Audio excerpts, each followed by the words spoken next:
Hey, this is Gene from a brisk D, Huntsville morning.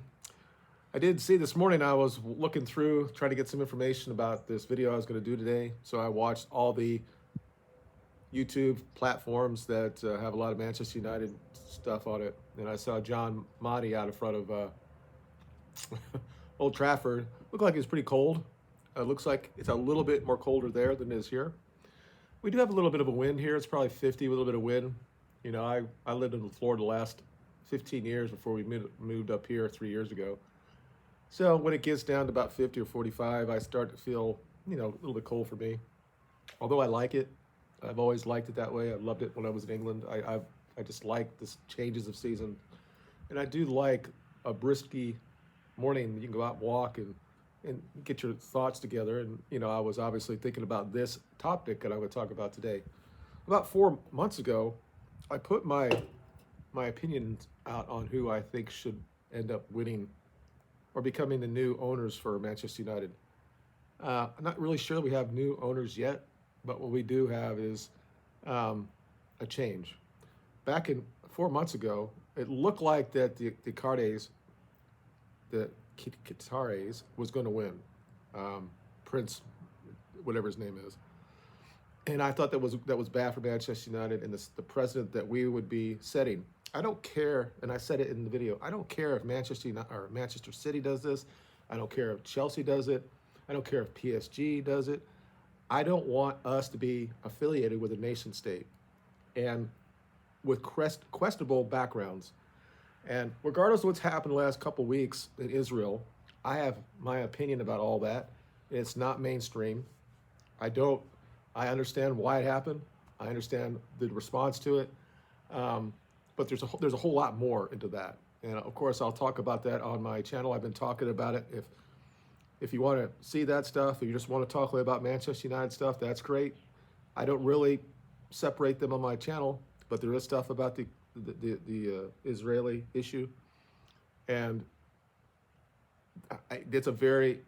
There's one of the reasons why I said what I said 4 months ago that I didn't really articulate, is that there's different levels of culture and what we expect and what that brings, and we should not, as Manchester United, probably the most elite England football club ever, we should not be owned by that parts of culture, let's say. And it's nothing about Prince and what he believes, and not really about the culture of that, but there's something involved with that. You can't really. It's like I wouldn't want Israel to own Manchester United. Okay, I wouldn't want Liechtenstein to own Manchester United. So I don't want Qatar to own Manchester United. Regardless, everybody says everything's corporative and all this stuff, that we have to do this to get money. I think that that's all bullshit.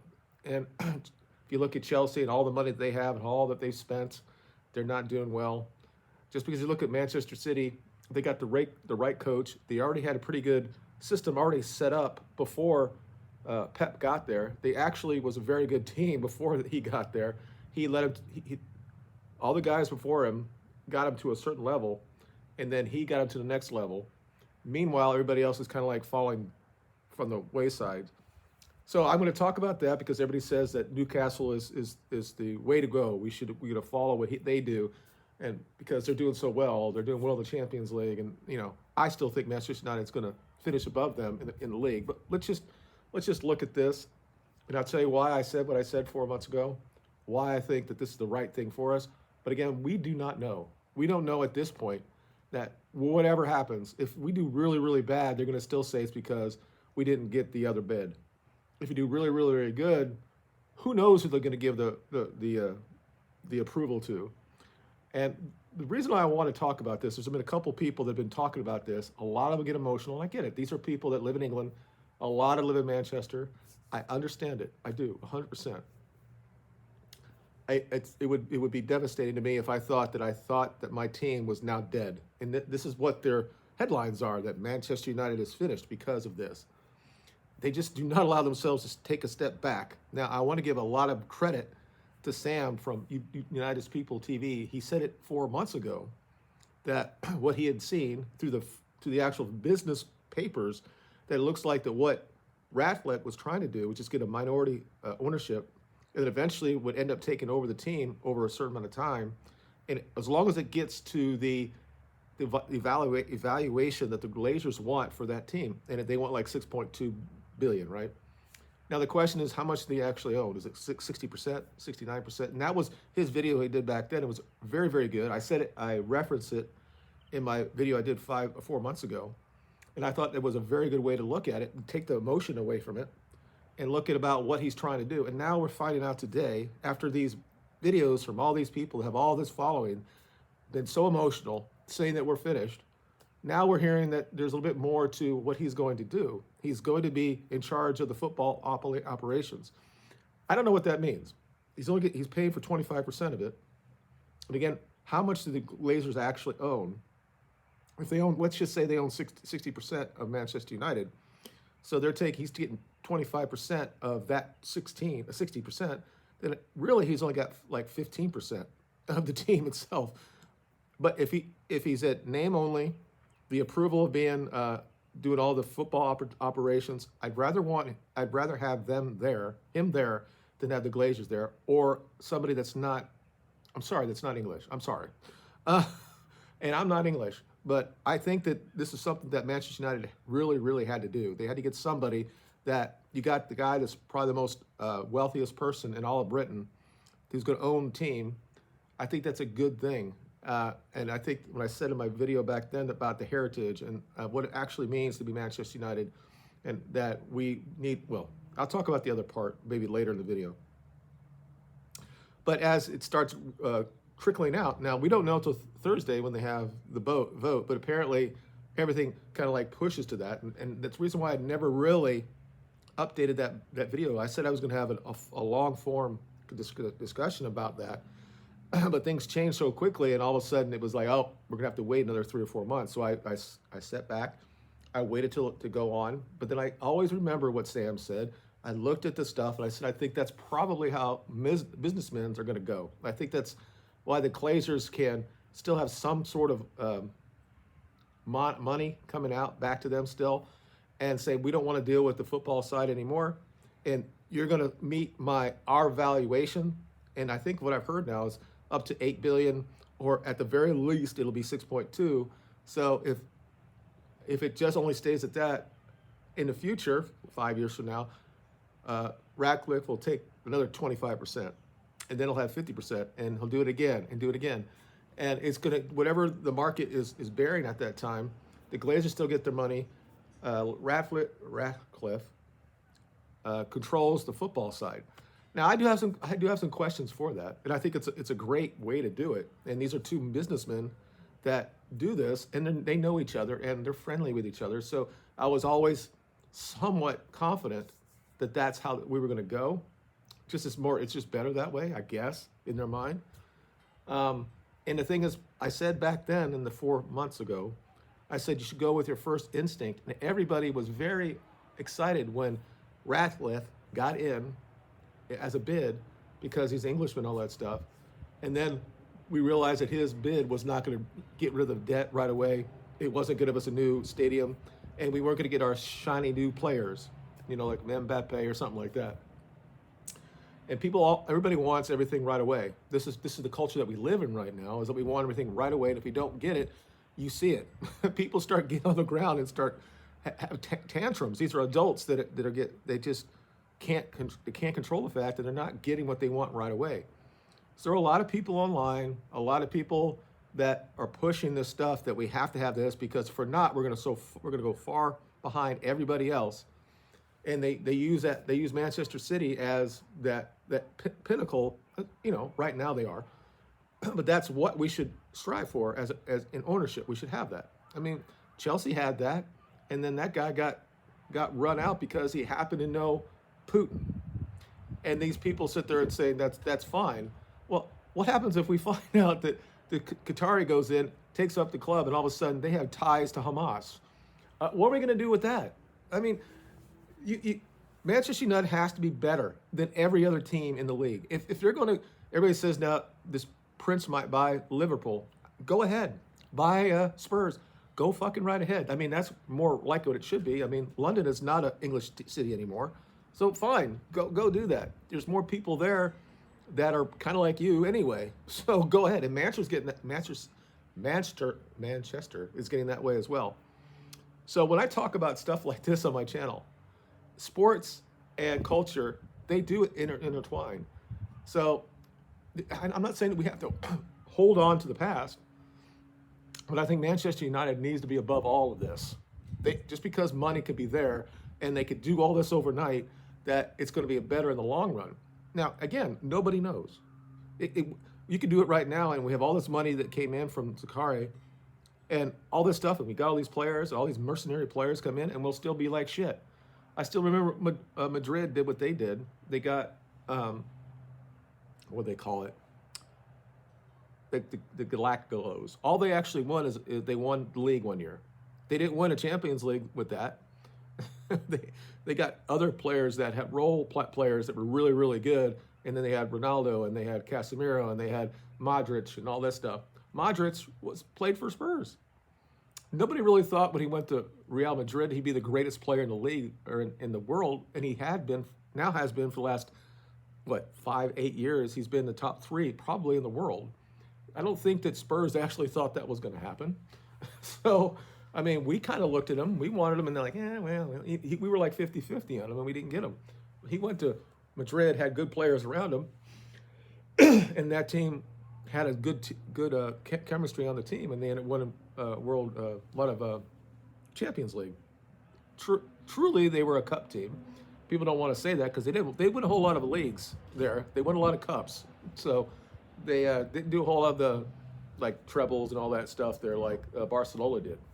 But anyway, enough topic. This is not about who's right, who's wrong. I mean, again, it's 99.9% this is going to happen now.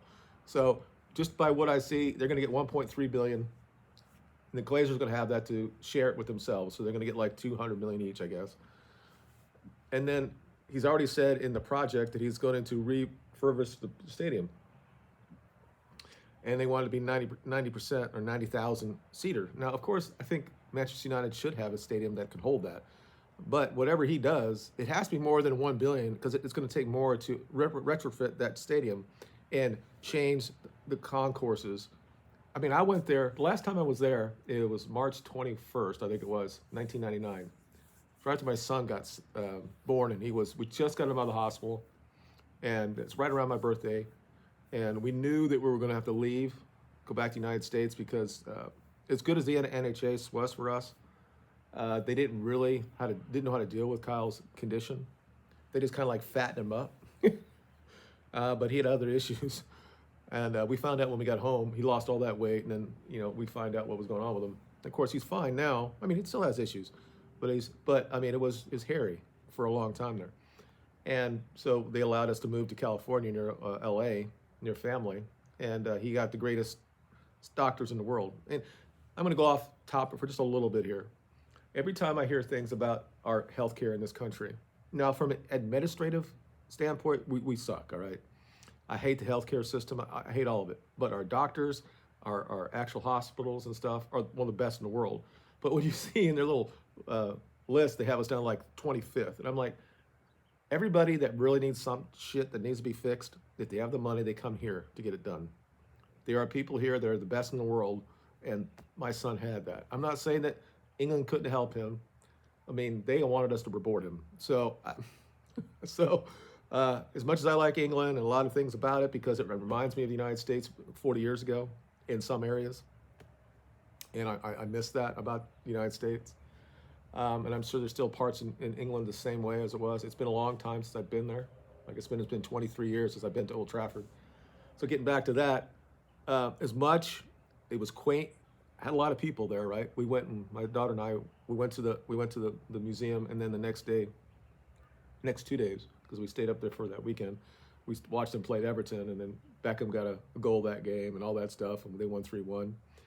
And they didn't lose the rest of the year. They didn't lose anymore. That was near the end anyway. They won like 33 in a row. Well, we drew a few, but we were undefeated from the new season, or the new year.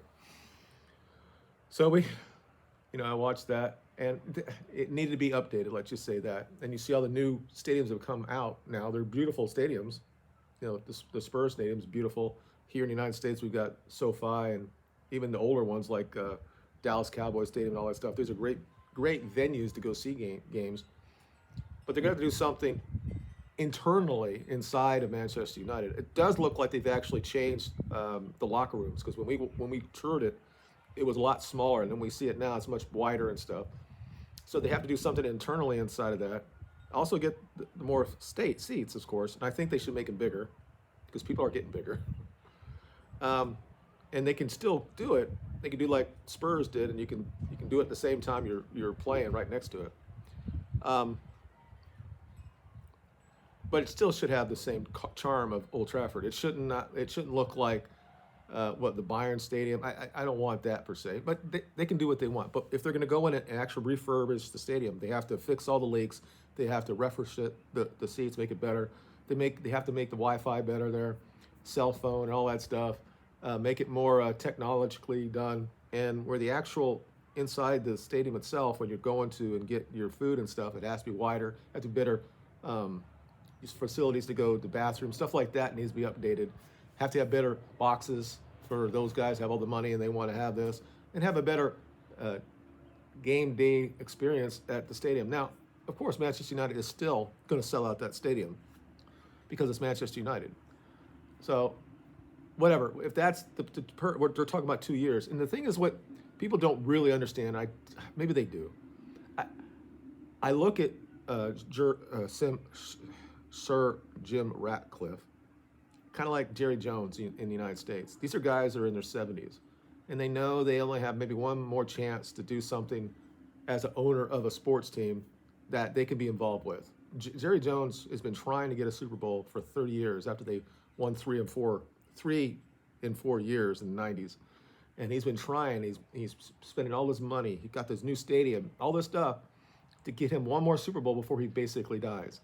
And I think that's the same thing with Radcliffe. I think it's business, but at the same time, I think he's an Englishman, and I'm sure his passion is for Manchester United to do well, and he wants us to do well. That means that we're going to do better in the stadiums. We're going to have a better training facilities, and all that stuff will be upgraded, retrofitted, or whatever. And personally, as an owner or the person that's going to actually have control of the football operations, I want him to recruit as locally as he possibly can, to keep that love affair between the local fans, between the players and for the fans. Now, what's really interesting about all of this is that people are getting really, really upset about it are the same type of people that cater to the overseas fans, because that makes their channel grow, and it gives them more money and all that stuff, and their reach. And that's great, because Manchester United is a global team. However, the team itself, I think, should be comprised mostly with English players, Welsh players, and this is just me, Scottish, Ireland, stuff like that. Yes, you should have great players from around the world, or South American or Brazilian or whatever on the team as well, but it should not dominate the team. I don't want to be Arsenal. I'm talking about Arsenal in the old days. I'm talking about a team that should comprise with probably at least 50% Englishmen or Welshmen or whatever. That's how I feel, and I think it really should reflect the fact that this is Manchester United. You play in Manchester, England. You're the most successful team in England, you and Liverpool. You should represent the team that's there. Now, I know that, as we all know, that England is also now more global, and a lot of people are living in England that are not first generation British, let's say. I don't know, go call me xenophobic now. Then I know I'm not sure that having these players is what made us so popular around the world. There were times that we didn't have a whole lot of people that were not from around the world, and we still were very popular. But the internet blew up, of course, and then we got guys from Brazil and stuff that play on the team, and Argentina and stuff like that, and the team got into it. So I find it very amusing and somewhat disappointing that certain people, I won't call his name is Mark, that he is like I don't understand why our fan base still believes that it's okay if he becomes the owner. And now he's starting to backtrack because now he sees there's more stuff that's coming out that says, wait a second, he's going to do this, and then eventually the Glazers are going to go, and he's going to have control of the football operations. So why don't we just wait and see what his actual project is? Why don't we? I'm sure he's going to have a conference and it's going to talk to the fan groups that are there, and they're going to find out exactly what he wants to do. I think that's what he owes us anyway. So I'm assuming that's going to happen. This is not all. It's not gloom and doom for me. And this is not about me being right or being wrong, because nobody knows what's going to happen in the future. We just don't. But the idea that money is going to solve us to be at the same level as Manchester City, people forget how good we were last year, that we were only 1 point behind them, and then we just didn't do well after the international break. And they do what they always do. They go like 10 games without losing, and that pretty much does it. We just need to be a little bit more depth, have a little more depth in our team, and more belief. Then I'm not saying we're going to win the league, but Arsenal clearly could have won it last year. They're certainly a favorite to win it this year. I don't think, man to man, that they're better than us. And I don't think that this year, I don't think City is. I think City is getting older. And I also think that they've been playing a lot of games, and you can see that in their game. You know, they didn't probably deserve to lose to Arsenal. Arsenal's getting the rub now. You know, they probably shouldn't have won. They probably shouldn't have beat against us. They probably shouldn't have beat City, even though I thought they were a little bit better. But I don't think the gulf is really that much. People think it is. I don't think it is. We're playing with our C team in a lot of ways, and it's the same people that just push out this narrative that the only way we can catch up with City is with money. It's not helping for Chelsea. But again, we don't know in the future, it might. And then this morning he's talking about, we're not like this on his other show, that's football. Well, Newcastle, now they're doing really well in the Champions League. And then Liverpool, I'm like, Liverpool, what are you talking about? They have problems with money. Arsenal's being run well. So then all we really need to be done is run well. We don't really need all that money from all the oil. So if you have somebody that if he comes in there and he takes over the football side and he brings a bunch of people in that are smart people and we're run better, then we have a good chance of winning the league again, right? Just because he didn't do well at Nice, well, okay, Nice is like Everton. It's a different thing. So I think Nice has won the league probably once in the last 30 years, maybe. I could be wrong. I'd have to look at it. It's a different thing. That's kind of like a farmer's thing. I mean, now taking it back, do you realize our finances are shit? So the question is, what are they going to do? And what does it mean that it's only going to be him to run the football operations? I'm like, what actually does Manchester United evolved into? I mean, like, what more is than the football operation? If you look at the football operation, you're talking about the stadium, correct? The training ground, the player's salary, all that. That's all football, right?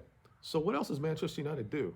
Is it all the white woke shit that they do, that they promote all this Marxist bullshit that they do, that all really big clubs do now and all corporations do that? They can stay with that. I don't want anything. That shit should stop anyway. I think it should be totally different. I think they should be pro-Britain, pro-Englishman, pro everything else, because they should bring back the heritage, that what they're supposed to be, how the game or the club was formed. You know, people just so quickly, just if they don't get what they want, they have to. They're so emotionally driven. So when I got guys that are 40-year-old dudes that are online that are almost crying because now we're not getting sold or being owned by a nation state in the Muslim world, I said it, and they're crying about this when there's an Englishman that's right there, which we can only assume that he's trying to do as best he can for Manchester United. He is a fan, apparently, of the club. Why don't we give him an opportunity to show what he wants to actually do? And I'm assuming he's going to do this. Now we're going to find out. This is totally different now. That's why I waited and waited until I actually did this video, because things kept changing back and forth, and there was people just 2 weeks ago saying that clearly that the car had won. But it was always that little thing about, let me give you 25%. Let me give you, $500 million or 1.5 billion. And you guys do that over there, and I'll deal with it over here. I'll deal with all the fallout if we're not doing well, and the press conferences, and I'll be at the stadium. You guys don't even have to come to the stadium anymore. I'll take care of it. You're my buddy anyway, and that's how business are actually done. There's a lot of nepotism when it comes to this. So it was always in the back of my mind, I thought he was always had the best chance because he knows these guys. And they still want to beat. This is how men kind of work, okay? They want Ratcliffe to take care of it, and then they also want to get all the profit from it. And if we do really well and we get to a Champions League final, they want to be there and watch it because they want to have their face being there, and they want to see that trophy and say they had something to do with it. So this was never shocking to me that this is where we're going. The question I have is that the biggest fan channels on the world, I don't want to say that need to stop being women, but I get it, man. I do. I fucking get it. I lost my football team years ago. They went to LA. I've seen what I can imagine people back in the 50s when the Dodgers left Brooklyn and went to LA, that people were just dying, crying and all that stuff. But Manchester United's not leaving Manchester. All we're talking about is somebody else running the football side of it. We'll still have the issue with the debt. We'll see what what he's going to do about that. He might not have any control over that at all. His might just be his part of it, and says from now on, this is what we're going to spend on getting the stadium better, and training facilities and recruitment, and having a director of football. And it's going to be based on football only, and let the Glazers do the other thing to get the club bigger and bigger and bigger, because that's what they want. They want the evaluation to keep going higher and higher and higher. So now Ratcliffe has to pay more to get more of the shares later on. And there's also another possibility that there'll be other shares that will be sold later on, and it'll make it the value of the team go and be bigger. Now I heard it this morning, and John talked about it. John Motti on Stretford Paddock said that the team was valued at 3.2 billion. I thought that's absolutely bullshit. And I said it in my video years ago, 4 months ago. This team should be about 6 billion. That's U.S., but close enough to 6 billion for pounds as well. When you compare it to other entities in the sports world, Manchester United is in the top 3 or 4 of all in the world.